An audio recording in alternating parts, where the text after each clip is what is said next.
Chromosome biais. Savoir. Idée. Réflexion. Le podcast des éditions Henrik B. Agitateur de neurones. Chromosome B. Utiliser l'écrit comme mode d'accompagnement thérapeutique. L'idée peut surprendre, mais le soignant est parfois confronté à la nécessité d'accompagner ses patients à distance. Certaines particularités cliniques, le refus ou l'incapacité de se déplacer, l'éloignement géographique, des circonstances exceptionnelles, peuvent en faire une sérieuse hypothèse de travail.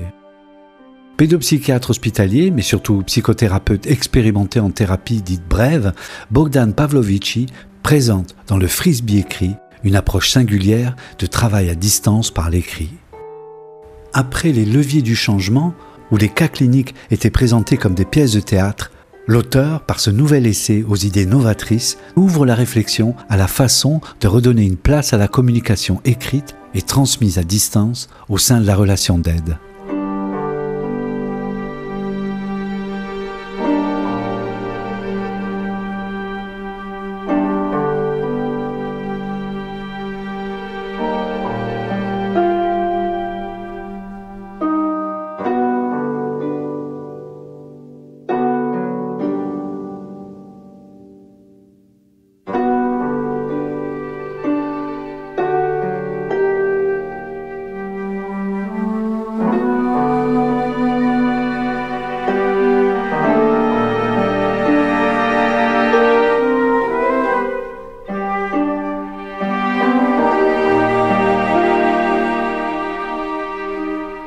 Chromosome biais. Bogdan Pavlovici, vous êtes médecin, psychiatre, pédopsychiatre et psychothérapeute. Vous exercez à Versailles et travaillez donc plus particulièrement auprès des enfants et de leurs familles.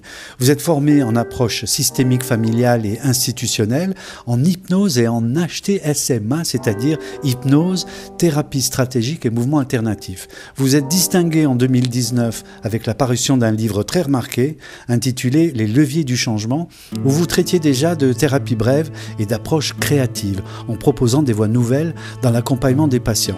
Vous le démontrez à nouveau dans le livre qui a suivi, le Frisbee écrit l'art de prendre soin à distance et dont on va parler ici. Bogdan Pavlovici, bonjour. Bonjour Sylvano. On détecte Bogdan par votre prénom, votre nom et par une citation aussi qu'il y a dans votre dernier livre que vous êtes un itinérant. Est-ce que vous pouvez nous parler de votre chemin de vie et d'où vous venez et ce qui vous a amené à votre vocation ? Alors, je viens déjà d'un pays latin qui a beaucoup de proximité avec l'Italie, puisque alors on pense que c'est un pays slave, mais c'est une enclave latine, c'est la Roumanie, que j'ai quitté en 1990, après avoir espéré qu'à la suite du régime Ceausescu, les choses allaient vers la démocratie dans mon pays. Ça n'a pas été le cas, puisque le nouveau dirigeant du pouvoir a donné des signes d'être un communiste repenti. Et tout ça m'a fait partir. J'ai dû laisser en plan 4 ans de faculté de médecine à Bucarest, alors que là-bas c'est 6 ans. Donc j'ai tout laissé tomber pour venir en France, où en fait j'ai demandé l'asile politique, que je n'ai pas eu parce que on a dit que puisque Ceausescu n'était plus au pouvoir, c'était la démocratie. Mais j'ai quand même obtenu une carte de séjour d'étudiant pour pouvoir poursuivre mes études. Comme j'étais quand même très bien formé à la faculté de Bucarest, parce qu'en Roumanie la théorie était bonne, mais pas la pratique. En pratique, on ne trouvait même pas de médicaments dans les hôpitaux. Bref, j'ai réussi à passer ce concours de la première année, et puis on m'a accordé les équivalences pour les 4 années faites en Roumanie, et j'ai sauté en 5e année. Et je poursuis les études françaises. J'ai eu l'internat français, je l'ai obtenu. J'ai fait ma spécialisation en psychiatrie et pédopsychiatrie à Montpellier. Et après 8 ans de séjour en France et mon diplôme de médecin, on m'a accordé la naturalisation française. Donc ça a été la fin de mon parcours de combattant. Donc ça c'est au niveau de ma trajectoire administrative. Voilà. Ensuite, j'ai envie de vous demander comment vous êtes passé de la psychiatrie de l'enfance, vous êtes passé à l'école de Palo Alto et aux thérapies brèves. Alors, on fait un grand bond en avant. Oui. En fait, si vous voulez, quand on est interne en psychiatrie, on est formé un peu sur le tas. Hein. On est d'abord envoyé devant les gros malades, on est surtout armé de connaissances en psychopharmacologie et on apprend à prescrire des médicaments pour les gros malades. Hein. Donc, pour vraiment se former à la psychothérapie, c'est presque un chemin d'autodidacte. Malheureusement. Donc, dans ce chemin d'autodidacte, j'ai d'abord rencontré les psychanalystes que j'ai côtoyés pendant un certain moment. Je me suis intéressé assez vite à des méthodes de psychanalyse plutôt actives, de type psychodrame, analyse de groupe. Ça ne m'a toujours pas satisfait au niveau des résultats. Je suis allé vers le rêve éveillé. Il y a un groupe de psychanalystes qui sont intéressés au rêve éveillé qui a été inventé par Dezoil, qui n'était pas psychanalyste, mais ils ont récupéré ça et je les ai côtoyés. Et finalement je suis allé toujours vers du plus moderne, plus efficace, et c'est ainsi que je suis arrivé à l'hypnose et à l'HTSMA qui est un peu l'étape au-dessus, je dirais, parce que l'HTSMA c'est la pensée d'Erickson, c'est la technique d'hypnose, mais qui intègre aussi le MDR, l'approche de Francine Shapiro, qui est adaptée au psychotraumatisme. Et donc l'HTSMA, si vous voulez, ça a plusieurs racines. C'est à la fois la pensée ericksonienne, c'est l'hypnose ericksonienne, plus le protocole de Shapiro, plus les thérapies brèves, narratives, solutionnistes et provocatrices. Il y a un Italien très intéressant qui s'appelle Frank Farelli qui a inventé la thérapie provocatrice. Et donc c'est un peu un combine de tout ça. Après, je suis allé pour approfondir encore plus vers les thérapies systémiques. Et je me suis formé un peu sur le tard aussi à la systémie. J'ai fait 4 ans de formation. Donc, si vous voulez, fort de tout ça, maintenant, effectivement, j'en arrive à un âge dans ma vie où non seulement je suis praticien, mais j'aime aussi transmettre un petit peu mon savoir-faire à d'autres. Et y compris à travers les livres.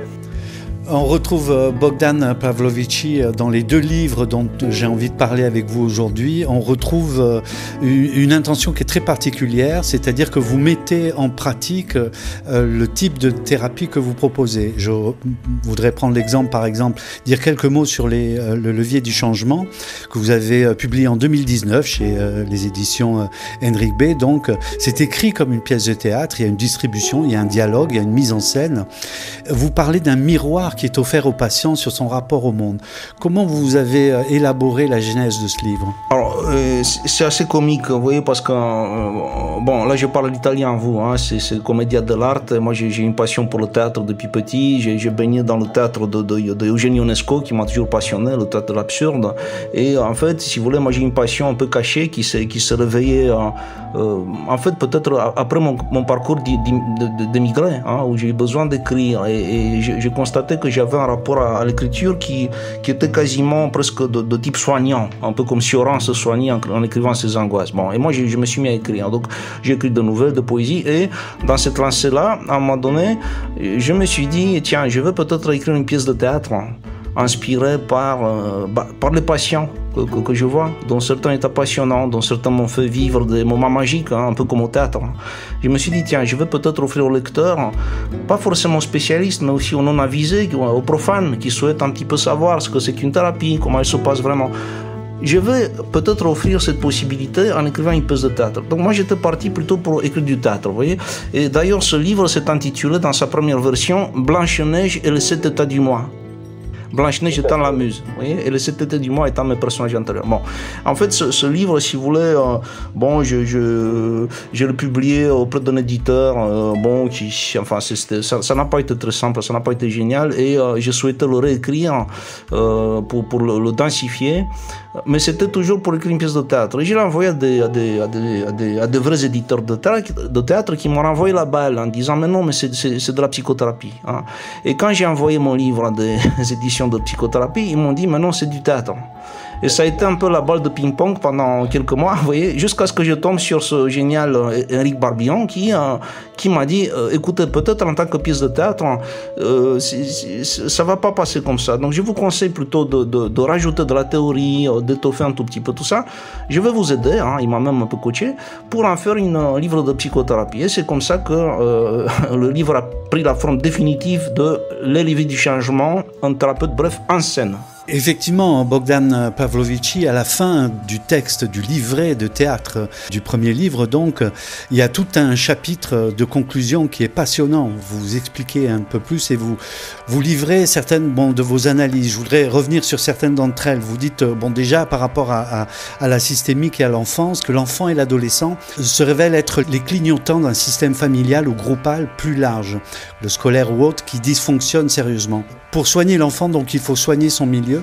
Exactement, je suis tout à fait d'accord avec vous. Hein.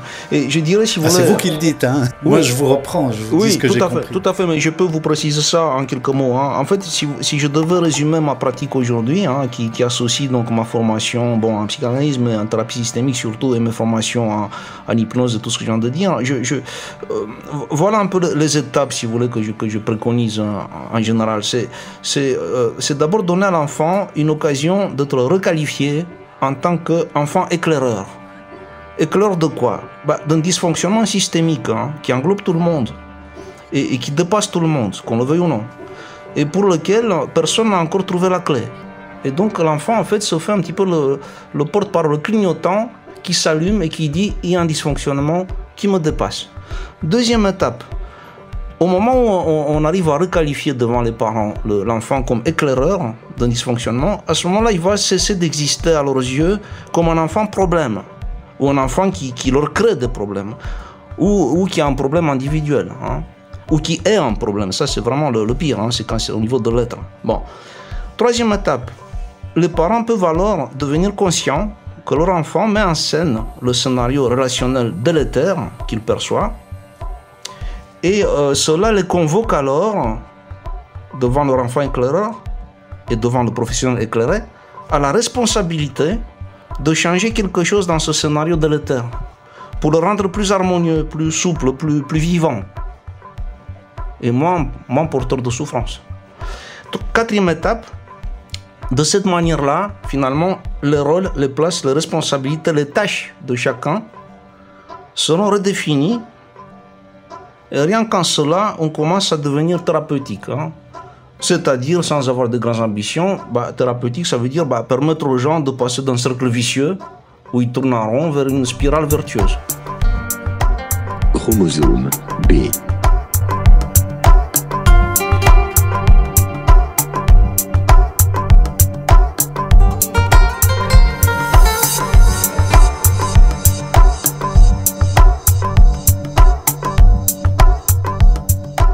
Parler d'art thérapeutique.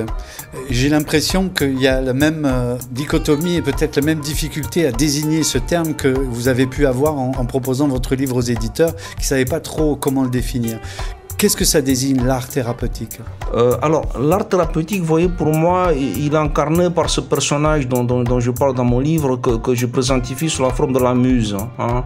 En fait, vous voyez, la muse, c'est un petit peu la résultante de plusieurs choses. On pourrait l'appeler l'inspiration. Hein. Plutôt que de parler de l'art, je parle d'inspiration. Alors, la muse, c'est quoi? C'est quoi l'inspiration? En fait, si vous voulez, c'est pas une création ex nihilo, c'est pas quelque chose qui vient du ciel. C'est en fait la résultante de toutes mes formations antérieures, de tous les visages, les figures de mes maîtres spirituels et guides, hein, qui m'ont formé, mon savoir psychiatrique, mon savoir psychothérapeutique, l'expérience aussi que j'ai accumulée pendant des années, hein, les supervisions que j'ai faites. Donc tout ça, ça va se traduire par les résultantes que je vais appeler la muse. Hein. Alors, j'oublie aussi là-dedans peut-être aussi ma culture livresque, mon intérêt pour l'écriture. Tout ça crée cette inspiration que j'ai appelée la muse, et là on est proche de l'art en fait. Vous voyez, c'est ça que je voulais dire en fait. Hein. Bogdan Pavlovici, vous parliez dans le livre, en introduction, de la découverte de l'idée du livre Le Frisbee écrit, avec le cas d'un enfant inapprochable. Est-ce que vous pouvez en dire quelques mots ? Alors, c'était un enfant que j'ai eu l'occasion de rencontrer dans une structure qui s'appelle un CATTP, un centre d'accueil thérapeutique temps partiel. Et c'était un de ces enfants, malheureusement, les situations les plus difficiles qui nous mettent un peu tous en difficulté, y compris nos institutions, qui viennent interroger, en fait, vous voyez, les approches institutionnelles et puis surtout les approches un petit peu protocolaires. Hein, parce que cet enfant, en fait, il suffisait qu'il soit dans un bureau de consultation pour qu'il s'agite comme un petit cheval cheval fou qui lance ses sabots partout. Hein. Il était inapprochable. Donc dès qu'on commençait à discuter, c'était pas possible. Et il s'était mis même à mettre un petit peu à feu à sang le petit groupe d'enfants qui venaient aussi pour des soins dans ce CATTP. Hein. À tel point que l'équipe était horrifiée, mais n'osait pas non plus trop le contraindre parce que bon, ça pouvait rimer de la violence institutionnelle sur lui. Ils étaient dans une retenue, mais qui du coup permettait à cet enfant de continuer encore de plus belle, jusqu'au jour où j'étais obligé de l'exclure, hein. Mais pour lui dire, écoute, je souhaite pas tirer de conclusion rapide de ce que tu fais là, mais tu vois, ce que tu fais là, c'est très, très compliqué, c'est pas supportable, c'est pas tolérable, parce qu'on peut pas te laisser te mettre en danger les autres. Par contre, moi, ce que je te propose, c'est que dans ton foyer, un éducateur t'aide, et je l'ai vu avec son éducateur pour expliquer ça, t'aide pour que tu puisses répondre, si tu veux bien, à des questions que je veux te poser à distance. Et donc, mais si vous voulez, ça a été comme ça. C'est aussi parce que j'en ai parlé à mon superviseur, donc on a trouvé cette idée tous les deux, et on a lancé ce premier frisbee écrit, hein, c'est-à-dire ce mot à distance. Mais vous allez voir, ce qui est particulier, c'est que c'est des mots qui sont censés toucher l'autre, hein, parce que ça a commencé sous forme de questions. Bon, évidemment, il y a plus de détails dans le livre, hein, mais la première question, c'était: est-ce que tu es comme une bouteille à la mer? Est-ce que tu veux de l'aide, ou est-ce que tu veux tout simplement dériver? Si tu étais une bouteille à la mer, qu'est-ce que tu ferais, toi, si tu étais quelqu'un sur le bord qui voyait cette bouteille, etc. Et ce qui a été surprenant, hein, pour nous deux, pour Lucien et moi, c'est que cet enfant nous a répondu dans un langage en fait très émouvant.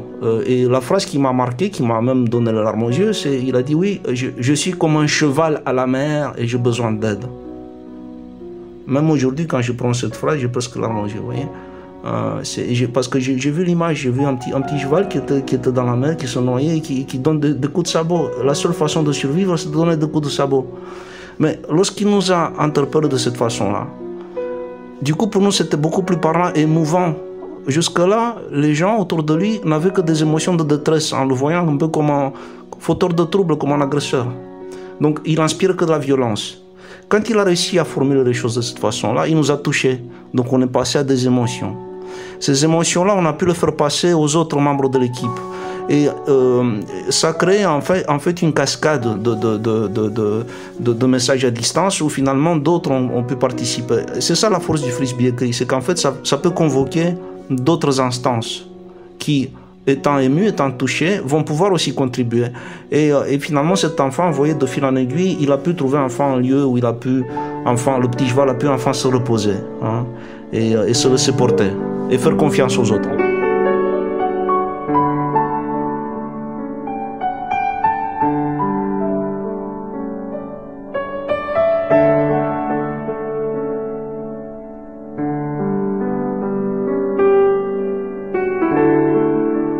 Chromosome biais. Vous livrez une définition qui vous est venue en rêve, dites-vous. Je voudrais la lire. Ce sont des non-actions dirigées et aimantes, enveloppées dans de l'amour sans bruit et portant des coups de grâce au non-éveil de l'âme. C'est la définition du frisbee écrit. Alors dans le monde éveillé, ça se traduit comment cette définition ? Alors, je vous avoue que cette définition, vous savez, je fais parfois des sortes de rêves lucides comme ça. Cette définition m'est venue en rêve où j'étais avec mon fils et qui me demandait qu'est-ce que c'est qu'un frisbee écrit, hein, et cette formulation m'est venue en rêve. Alors, je me suis réveillé parce que je voulais absolument écrire cette phrase tellement elle était bien. Je pense que la phrase brute, elle était un peu différente, mais du coup, je l'ai un petit peu complétée, hein, dans l'état d'éveil que j'ai eu juste après le rêve. Je l'ai un peu complété, donc ça a donné lieu à ça. Ce que je voulais dire, si vous voulez, c'est que effectivement, ce n'est pas une action concrète qu'on va faire. On ne va pas appliquer un protocole de soins, on ne va pas faire une prescription médicamenteuse, on ne va pas proposer quelque chose de standardisé, hein.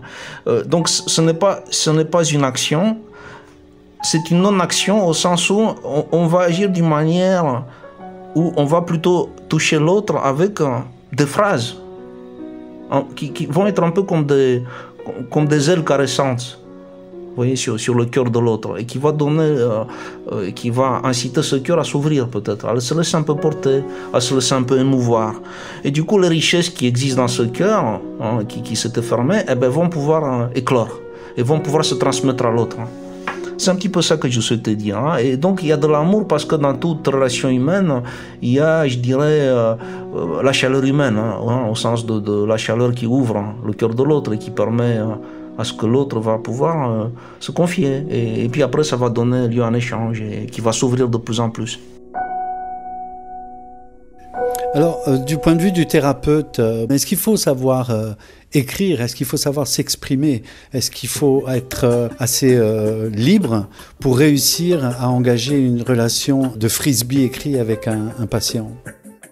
Alors, je pense que, comment vous dire, dans mon cas personnel, je pense que j'avais une prédisposition quand même pour écrire. Hein, et pourquoi? Enfin, ça s'explique aussi. Quand j'étais adolescent, j'étais quasiment phobique. Hein, c'est pas pour rien que je suis devenu psychiatre. Hein, et donc, j'étais beaucoup meilleur à l'écrit qu'à l'oral. Hein, et donc, ça m'a fait développer cette capacité d'écriture. Sauf qu'à l'époque, j'écrivais plutôt pour répondre à des devoirs donnés par des profs, etc.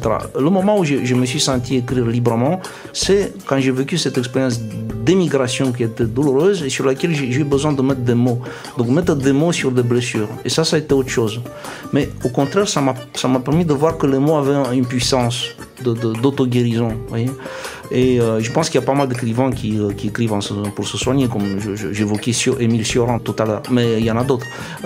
Bon, donc peut-être il y a une prédisposition. Je pense que toutefois, n'importe quel soignant peut s'entraîner à ça, parce que j'ai travaillé avec les équipes, quand on travaillait avec ce premier enfant, moi j'écrivais en fait au nom de toute l'équipe. Et je vous avoue qu'à un moment donné, quand j'étais pas assez inspiré, je demandais à ma collègue orthophoniste de m'aider ou à d'autres. Et en fait, j'ai découvert des richesses chez chaque personne qui n'avait pas jusqu'alors mis forcément la main sur un stylo pour écrire sur ses émotions. Hein.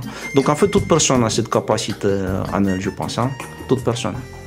Mais on peut s'entraîner aussi, je pense. Pour quel type de relation, ou du moins pour quel type de résultat est-ce que cette proposition est valable? Vous parlez du cas du petit Nicolas, où justement vous écrivez pour l'inciter à venir vous voir.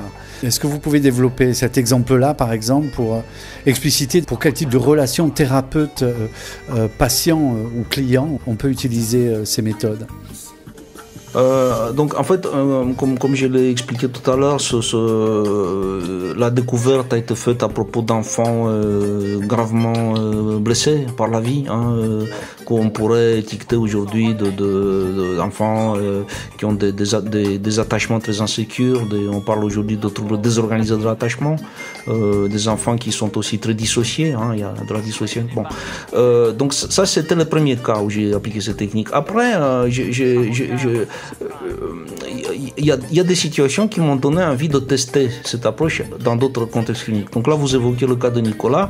C'était un enfant en fait qui respirait la honte par tous les pores de sa peau. Hein. Mais il y avait de quoi, parce que dans son contexte de vie, il avait été rejeté un petit peu de partout. Hein. Non seulement une mère très instable qui souvent était hospitalisée, qui lui signifiait qu'en fait c'était à cause de lui hein, qu'il était hospitalisé. Donc c'était au niveau de l'être. Hein. Il était le problème. Hein. Et un père qui était plus immature que lui, qui pour un oui, pour un non, le renvoyait chez sa mère pour dire que c'était plus son fils. Hein. Bon. Et donc cet enfant s'est construit avec quoi? Avec pas grand chose autour de lui. Hein. Il y a eu quelques soignants un peu avant moi, puis après c'était moi aussi qui était un repère important pour lui. Et sauf que cet enfant, si vous voulez, à chaque fois qu'il se passait quelque chose, il était tellement critiqué qu'il avait honte de lui. Et cette honte l'empêchait de venir parfois en consultation, alors qu'on avait un très bon lien. Donc c'était pas le mauvais lien à moi qui l'empêchait de venir, c'est la honte qui l'accablait. Et il était accablé hein, par les autres. Et donc cette honte en fait l'empêchait même de venir aux consultations. Et un jour j'ai trouvé l'idée de lancer un échange écrit pour lui dire que je comprenais très bien les raisons pour lesquelles il était difficile de venir, que si j'étais à sa place j'aurais sûrement procédé pareil, mais que dans ce cas-là j'ai un peu une idée de communication à distance. Et en fait, bon, dans le livre, je ne vais pas détailler là parce qu'on n'a pas le temps, mais dans le livre, il y a un détail de ça. Et Et donc c'est des contextes cliniques, vous voyez, où l'autre peut être tellement envahi par la honte que il va même pas oser venir en thérapie, il va même pas avoir l'idée de venir en thérapie. Hein. Et on connaît, il y a beaucoup de gens à l'extérieur qui devraient pouvoir se soigner, mais qui font pas de demande. Et on leur dit c'est des gens qui n'ont pas de demande, donc on s'en occupe pas. Hein.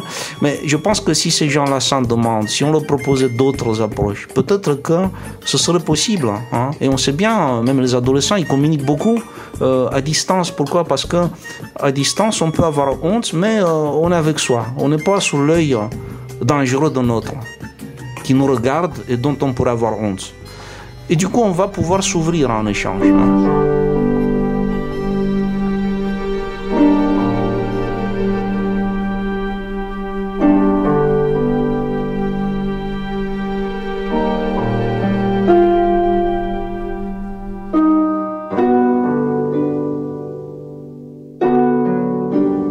Une des richesses du livre est que vous y décrivez des cas réels, des cas cliniques, et donc vous offrez la possibilité d'apprendre sur de la matière vive. Je voudrais m'approcher de la conclusion de cet entretien et revenir sur les principes de thérapie brève et de la pensée systémique et du courant qui les a introduites, qui est un référent pour vous. Quelle est la relation entre les enseignements de Palo Alto et les approches que vous proposez dans le Frisbee écrit ? En fait, si vous voulez, Palo Alto, c'est déjà une première émergence de l'approche systémique. Je dirais même que l'approche Palo Alto a été, je ne veux pas dire dépassée, mais il y a eu d'autres penseurs. Heureusement que la systémie, c'est un champ très ouvert qui laisse la place à de la créativité un peu inspirée à l'infini. Hein. Et donc, vous voyez, là, c'est encore une Italienne qui a quand même eu le génie une fois qu'il s'est formé à Palo Alto, à l'approche Palo Alto, elle a créé l'école de Milan et en fait elle a enrichi l'approche de Palo Alto par sa propre créativité à elle, par sa clinique. Il s'agit bien sûr de Mara Selvini Palazzoli et elle a écrit un bouquin que tout le monde devrait lire, je pense, hein, c'est Jeux psychotiques dans la famille. Et donc dans ce livre, en fait, elle montre comment elle va pousser l'approche Palo Alto au-delà de sa forme initiale. Donc tout ça pour dire qu'en fait la pensée systémique s'est beaucoup complexifiée. Hein, que Palo Alto ça a été une étape et qu'aujourd'hui on est à une étape encore plus poussée, on parle aujourd'hui de la deuxième cybernétique et je pense que ça va pas s'arrêter. Hein, bien sûr, bientôt il y aura la troisième cybernétique en systémie. Bon, donc l'approche Palo Alto encore une fois c'est un pilier, c'est la première théorisation, enfin une des premières.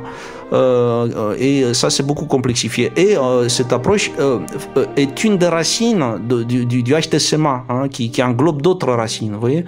Donc faut voir ça dans un univers, je dirais, multi-étagé où vous avez Palo Alto puis après ça s'est densifié, complexifié en étages, hein.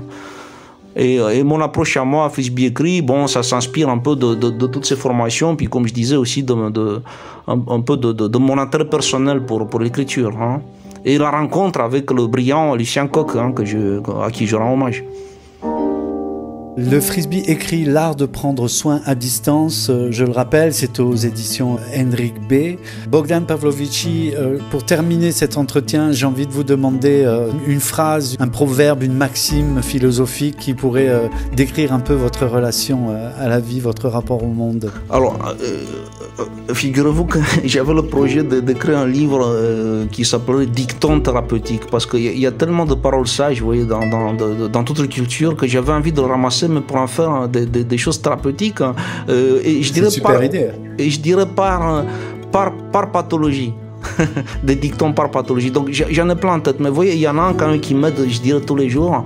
Un dicton très simple qui a été écrit par Carl Gustav Jung, qui a dit une chose très simple: réfléchir, c'est difficile.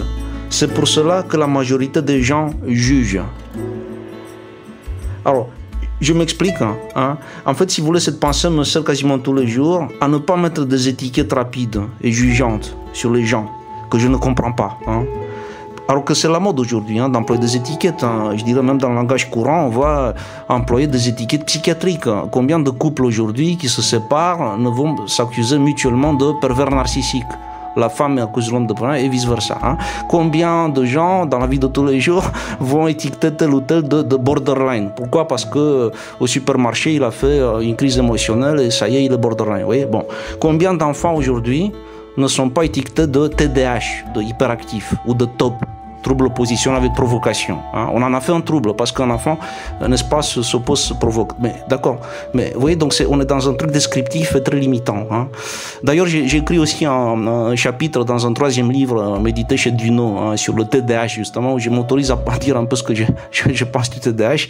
À ma surprise, cet éditeur qui est quand même une grande maison d'édition scientifique m'a autorisé quand même à écrire un peu ce que je pensais. Hein. J'étais assez surpris. Hein. Bon, bref. Donc, vous voyez, cette pensée de Jung m'aide à ne pas juger, à ne pas étiqueter comme ça les gens. Et ça m'aide évidemment, surtout dans ma pratique, à pas mettre de diagnostic aux gens, hein, et plutôt à comprendre le processus dans lequel ils sont pris pour pouvoir dérouler le processus de manière thérapeutique. Hein, ou le redérouler, le processus négatif, pour qu'il devienne un processus de vie, un processus aidant. Voilà. Bogdan Pavlovici, merci beaucoup pour cet entretien.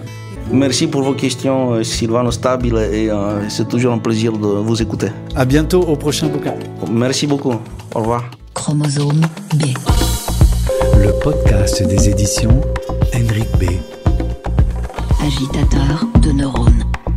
Chromosome B. Retrouvez les ouvrages des éditions Henrik B dans toutes les bonnes librairies et sur henrikb-édition.com.